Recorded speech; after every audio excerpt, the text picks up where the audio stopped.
إن الحمد لله حمدا كثيرا طيبا مباركا فيه. أما بعد فأعوذ بالله من الشيطان الرجيم.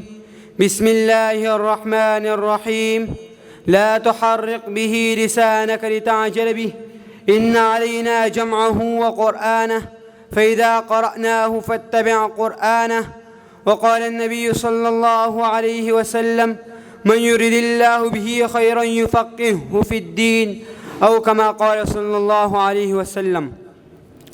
اللہ سے کرے دور تو تعلیم بھی فتنہ، اللہ سے کرے دور تو تعلیم بھی فتنہ، اولاد بھی املاق بھی جاگیر بھی فتنہ.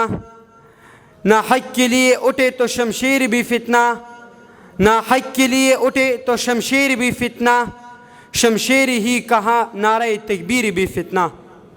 محترم سامعین اور میرے ہم وطن بھائیوں، اسٹیج پر موجود علماء کرام، علماء اعظام، مصنفین حضرات اور صدر مجلس، السلام علیکم ورحمۃ اللہ وبرکاتہ. آج مجھے اس پرنور محفل میں جس موضوع کے مناقبت سے بیان کرنے کا موقع ملا ہے وہ ہے موجودہ حالات زار اور طلباء کرام کی ذمہ داریاں. جناب صدر، لوگ کہتے ہیں کہ طلباء کی کچھ ذمہ داریاں ہی نہیں، طلباء کی صرف 3 ذمہ داریاں ہیں. میں یہ کہتا ہوں کہ نہیں، طلباء کی ذمہ داریاں بہت زیادہ ہیں.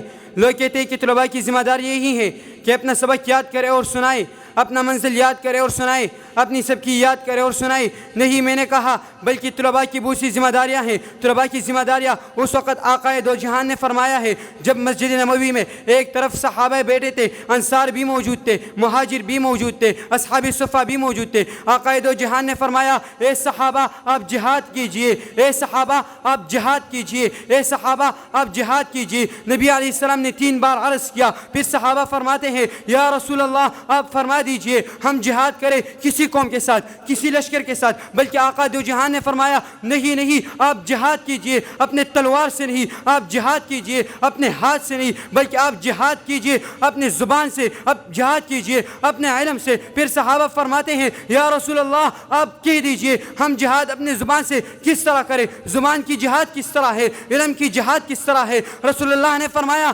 اے صحابہ جہاد تو تلوار کی بھی ہے مگر زبان کی بھی ہے.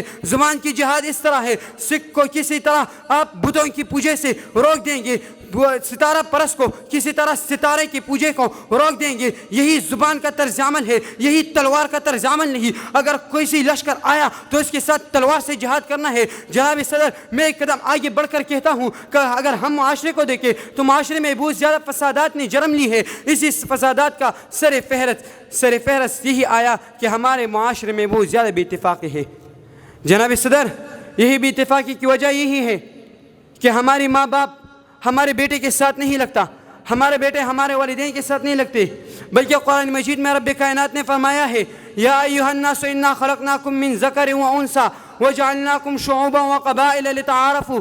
رب کائنات نے قبیلے بنائی ہے لیکن اسی طرح نہیں. رب کائنات نے قبیلے بنائی ہے لیکن اسی طرح کہ آپ قبیلے بنائیں، اسی کے لیے کہ آپ دوسروں کو تعارف کیجئے، ایک دوسرے کی پوجا کرے، ایک دوسرے کی تعارف کیجئے یہ کون ہے، یہ کون ہے. رب کائنات نے یہی نہیں بتایا کہ گورے گری گوجے میں بے اتفاقی کرے، اپنے گھر میں بے اتفاقی کرے، اپنے گھر میں ماں باپ کے ساتھ نہ لگے، والدین کے ساتھ نہ لگے، اپنی بیوی شوہر کے ساتھ نہ لگے. نہیں، ہمیں یہ پتہ نہیں ہے کہ والدین کیا ہے، ہمیں یہ پتہ نہیں کہ اپنا والدین کو کیسے سلوک کرنا چاہیے. ہمیں مدرسوں میں، اسکولوں میں یہی بتاتا ہے کہ حقوق اللہ کیا ہے، حقوق العباد کیا ہے. حقوق العباد میں جا کر حقوق الوالدین کیا ہے. اگر ہم نے حقوق الوالدین کو سمجھا تو ہمیں یہ پتہ چلے گا کہ حقوق الوالدین یہی ہے. پھر ہم کیا کہتے ہیں والدین ہمیں بتائیے، ہم کیا کہیں، ہم کیا سمجھیں، ہم کیا بولیں کہ ہمارے معاشرے میں یہی فسادات ختم ہو جائے. اللہ تعالی ہمارے معاشرے میں یہی سب فسادات ختم کرے اور اس باتوں پر عمل کرنے کی توفیق عطا فرمائے. اور جو ذمہ داریاں طلباء کی ہیں